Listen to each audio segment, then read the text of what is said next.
bringing you the latest news from Estacado Athletics. This is the Matador Fan Zone podcast from 100.7 The Score. Welcome back to the High School Fan Zone on 100.7 The Score. I am Randy Rosetta. I am going to fill some time here. We're waiting on Estacado defensive coordinator Josh Young. Confused Brennan Riker a little bit when I said Josh Young. He thought the Rangers third baseman and Texas Tech hero was coming in, but no, this is a different Josh Young. I think he's going to have Devin Harris, one of the at Matador's standout linebackers, with him. We'll see when they get here. While we're waiting on coach and player to get here, let's run through last week, kind of the results of what unfurled in week 3. It was a busy week and a lot of entertaining stuff going on. Thursday night, we already talked to Coronado. They fell 41-12. Tough loss to Abilene Wiley. Trinity Christian went down the road to Denver City and actually got their first win of the season, 36-14. Friday night, normal regular night of high school football, was full of action. You had Friendship going on the road and winning 70-7 at Wichita Falls Legacy. That Tigers offense just keeps clicking. Lubbock High got its second win in a row, went to Snyder and won 27-26. Our guy Rob Bro, who called that game, was just effusive in praise of the Westerners because they got the lead, and then I think he sent me a text. They ran out the last 5:45 on offense. He was very excited about that. You could tell that Rob is a former offensive lineman. Monterey got its first win, beat El Paso Franklin 36-14. Very good bounce-back performance by the Plainsmen, who did a lot of things well, and I think maybe most importantly got some production from their special teams after a tough way to lose the week before. Lubbock Cooper went up to Canyon and beat Tascosa 27-7. I was at that game. Very physical, hard-hitting game. Pirates kind of took control in the second half.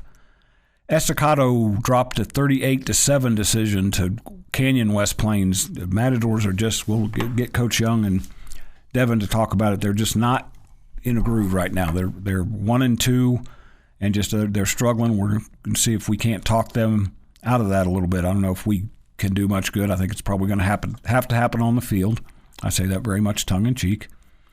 Lubbock Christian went on the road and played number 5 Stanford, coached by former Monterey coach Wayne Hutchison, and lost 33-6. I know Chris Softly well enough to know he won't be satisfied with that, but that is a very good Stanford team they played. A lot of people have told me that Wayne Hutchison may win, I believe, his second state championship would be with that team this year. In 6-man, we had Kingdom Prep beating Anton 74-48. If you've never been to a 6-man game where teams know how to score, it will make you a little bit dizzy. But KPA Warriors found a way to come out on top. And then Christ the King had a little bit easier time in their 6-man game against Midland TLCA. They won 67-0 and only needed the first half to get that taken care of. This week coming up, it's a lot of great action coming up as well. Let me get my schedule open here. The game of the week, I think that's always been the case. Talking to Chip Darden and Jay Northcutt this week, it's always kind of rises as the game of the week when these two play. You've got Lubbock Cooper hosting Friendship Friday night out at Pirate Stadium. That's a game that will be on both Double T 97.3 and 100.7 FM. Just a great rivalry the last several years. I think if Chip Darden told me correctly, of the 5 games he's coached, all of them have been decided by single digits, and oddly enough, the one that was decided by the widest margin was a 4-overtime game in 2019. All the others have been within 3 or 4 points. Last year was a 1-point game. Thursday night at Lowry Field, you got Lubbock High looking for a 3rd consecutive win, and as far as I can tell, that would be a first time since at least 2003. I've got to do some more research, but the Westerners have got a good team. Now they've got to go out and see if they can't stack another win on top of that. They host San Angelo Lakeview Thursday night at 7 p.m. at Lowry Field. Monterey is actually playing Thursday as well. They go down the road to Odessa and take on Odessa High at Ratliff Stadium at 7 p.m. Kingdom Prep also at home Thursday night. They play at Warwick Memorial Stadium, which is the home stadium they share with Trinity Christian out on South Quaker. Friday night, Lowry Field doubleheader, as we mentioned. Coronado host Abilene Cooper at 4 p.m. Estacado is at home against Sweetwater at 8 p.m. That's the reinvention of a rivalry that it goes back to the Lewis Kelly days. That was a great back and forth back in the day, and that they've played the last few years. I'm really looking forward to see how that one plays out, because it's got a chance to be a really entertaining game. Also, in and around town, you have Trinity Christian at home against Floydada. It's the Lions' first home game of the season. Liberty, looking for its first win, went down to Monahan's and played well, but ran into a pretty good team. And they, unfortunately for the Patriots, they run into an even better team this week. They go down to take on Seminole, which was ranked number 5 in 4A Division II last week. I don't know if they're still there. They're 3-0. That's at 7 p.m. Friday, unless they've changed the stadium name. It's one of my favorite stadiums names, at Wigwam Stadium in Seminole. Let's see. Lubbock Christian's also on the road, and doesn't get any easier for the Eagles either. They go to Wellington. Skyrockets, I believe, were number 5 last week in 2A Division II. So Eagles don't shy away from anybody. And that's that kind of makes up the busy schedule here in and around Lubbock this week. A lot of games on the South Plains. That's the city schedule. We'll talk more Estacado football on the Matador Fan Zone when we come back on 100.7 The Score. Breaking down Estacado sports. This is the Matador Fan Zone podcast from 100.7 The Score. Welcome back to the High School Fan Zone on 100.7 The Score. This is Randy Rosetta.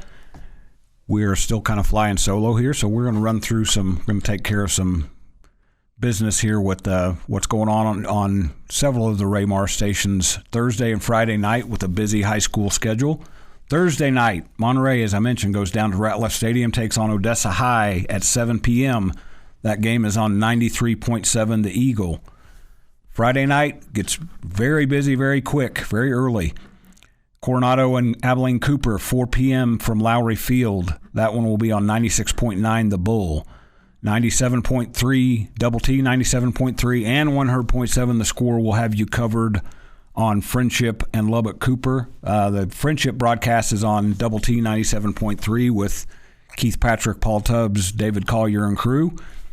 100.7 The Score has the Lubbock Cooper version of the broadcast with Tommy Wood, Chuck Darden. I'm not sure who their color person is going to be. It will be somebody named Taylor, because it will be either Taylor Peters or Taylor McMacken. I was with them last week, and I didn't catch who was going to be there, but they will have good sideline coverage because both of those two youngins do some good work. Liberty goes to Seminole, 7 p.m. Friday. That one's on 93.1 Yes FM as the Patriots try to get that elusive first win. Idalou is also on the network at Sunny 97.7. They play Odessa Compass Academy, which was a new school when I got back to Lubbock. It's one I'd never heard of, but I know that's a UIL school. It's an interesting matchup for the Wildcats, who are off to a great start. And then at 8 p.m. on another network, Estacado will play Sweetwater at Lowry Field. And I mentioned before, 10 p.m. to midnight on Double T 97.3 FM is the Friday Night Live scoreboard show hosted by my guy Mark Fichtner and an army of dozens as they recap what's happened in and around Lubbock and the South Plains, give you scores. They get folks calling in with recaps of games. It's really a fun 2 hours if you're out on the road listening to games, or if you're rolling back into town or whatever. Also, on Double T 97.3 on Saturday mornings. Don't forget to join Mark Fichtner and my guy Nick Long as they start the day for Texas Tech coverage. Big win last week for the Red Raiders. A couple guys here who might have been paying attention. I know their head coach was. He was probably pretty excited about Texas Tech getting back on track. I am joined by Estacado defensive coordinator Josh Young. Yes, sir. You confused my engineer here because he thought it was the Rangers' third baseman coming in. I had to explain, no, this is a different Josh. Yeah, I wish it was me. He gets a bigger paycheck than any of us. Absolutely. A little bit, but he's probably earned it. So, and Devin Harris, linebacker. Yes, sir. I thought the way you play, I kind of figured you were a linebacker. When you talk, Devin, make sure you hold that up close. Yes, sir. I appreciate you guys coming. I know it kind of was a last-minute thing to get you in here. Yes. Just going through the radio stuff. We were talking about you guys the last couple of weeks haven't gone quite the way you wanted to, but you've played an incredibly tough schedule. I was there for your Jim Ned game, so I know how tough that one was. Yes, sir. Josh, you came back this way. Were you in Wichita Falls or were you down in the Metroplex? I started off in Wichita Falls. I grew up in Wichita Falls, graduated from Hershey, and then I coached at Hershey also. Okay. And then I went to Coppell. I was in Coppell in the Metroplex last year. So you're used to seeing good football, but yes, sir. When you got here on these last couple of weeks in particular, how eye-opening has it been to see kind of a smaller level but really good football that you guys have seen the last couple of weeks?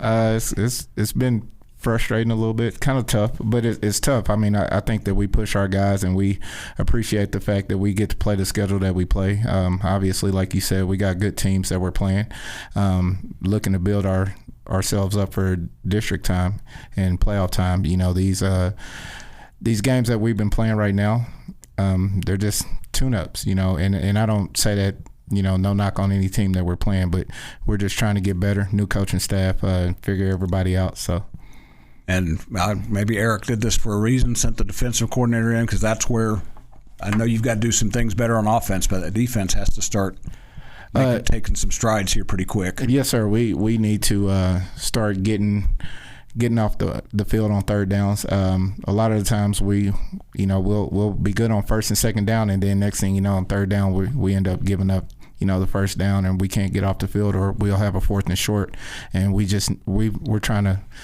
talk about that and get better on it. So, Devin, we'll get you to talk about it a little bit more when we come back, so you feel like you came in for a reason. I want you to just be sitting there. So this is the Matador Fan Zone on 100.7 FM. I'm Randy Rosetta. We'll come back after the break and talk more about Estacado Sweetwater this week at Lowry Field. Breaking down Estacado sports. This is the Matador Fan Zone podcast from 100.7 The Score. Welcome back for one more segment of the Matador Fan Zone on 100.7 FM.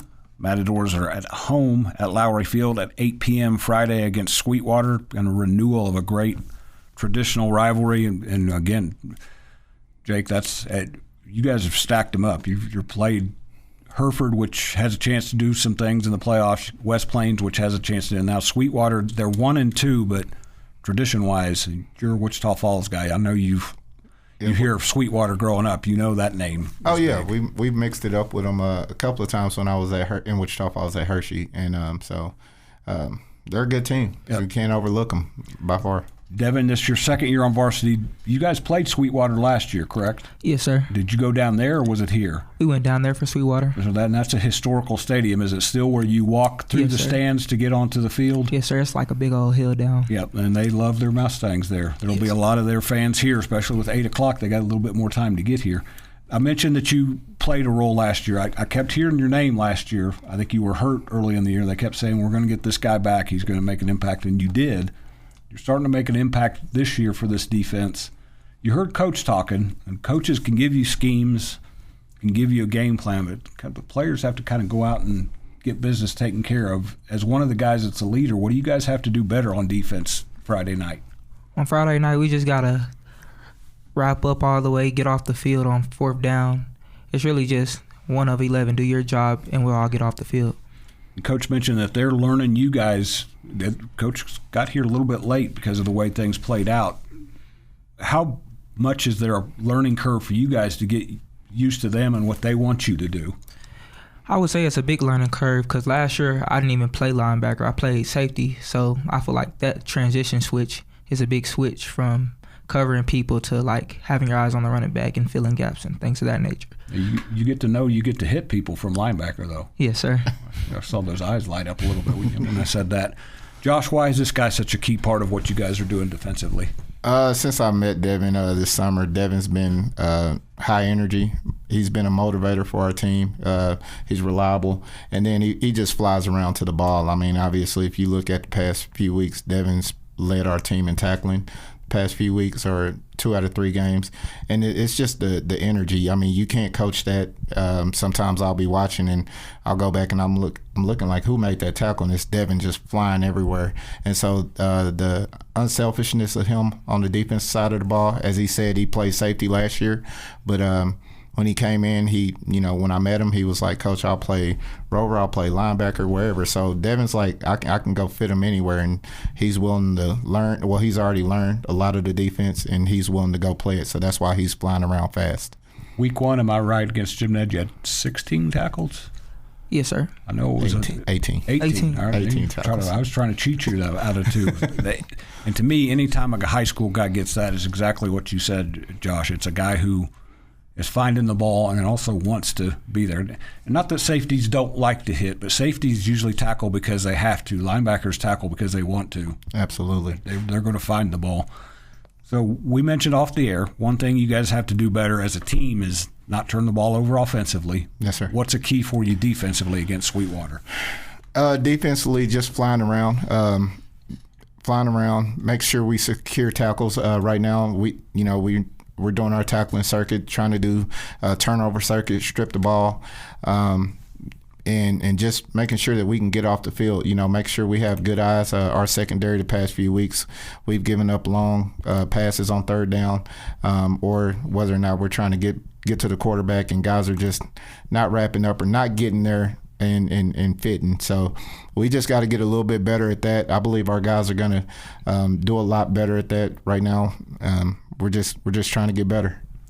And again, kudos to you guys for the schedule. And I know that was one that William Blaylock left behind. That wasn't a very good Christmas present he left for you guys, but he wanted to get his team ready because, as you know, Estacado's tradition it's very stout. Yes, sir. Devin, you grew up and you know what it's like.